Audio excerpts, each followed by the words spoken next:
عليكم دمان مسلمين ولا لا هيك مسلمين وحن كعد سنة وحن هاي هو يدي باتيسن أو قحوتي قد داب كنال أو قارهان إفا كنال ولا ليالا وحن ذي كعد سنة قبرير أو عندلي أو أقون أو نمع سلطان عبد الرحمن باني قال لي هذا قبر دايدا وحا لي هذا سمية جامع كينا ديد با لي هذا قبرير أو مسكين أو شنية تمنشير أو اسكولك دار حكمة إيديغانيسي قحوتي قد داب ayaa hooyo macaan oo iga tagtay oo iga carartay oo iga aaday Liibiya iga gashay oo maxay ahayd $8,500 oo lacag keen baa leeyahay $8,500 oo lacag ma haysto waa agoon aabba male ehelkii adeeradeed baa wadankii wacay waxay yiraahdeen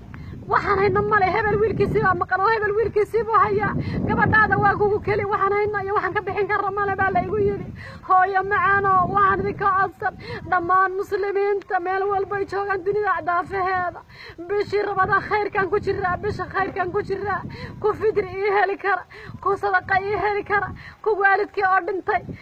jannadii fardows Allah ka waraabiyo oo bixin kara nin walowba kitaabkaaga inuu Ilaahay midigta ka siiyo nin walowba wixii midabkayga oo wixii islaam oo dhan muslimin oo dhan oo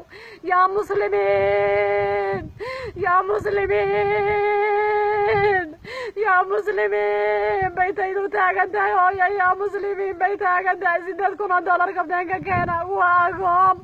waa miskiin waxba uma haya kawaankay saaran tahay wuu yidhi hooyahayga qalin baa codkayga waa kaa waad maqashaan codkaana alla hadli isagii oo kasasabi oo wax aan lahaynin iyo waxaan jirin oo joogin hooyo waan kuu soo diri waan ku siin waan kuu ordi hayga taabanin hayga dilin aan leehay buu gaban yar teleefonigu aan qabatay oo igu duubtay codkiisii waad maqashaan kawaankay saaran tahay kufsi baan ugu dadaalay waan gawrici waan keerayn allah awood dalmayo wuxuu maqantahay waa miskiin waxaan haya male allah weyne awood dalay habeenkii ma seexdo salaadul leyl tuko salaadul qurba tuko allah weyne awood dalay bari sudhi waa kacba hoosaysa waxaan haysta male allah weyne muslimka oo dhan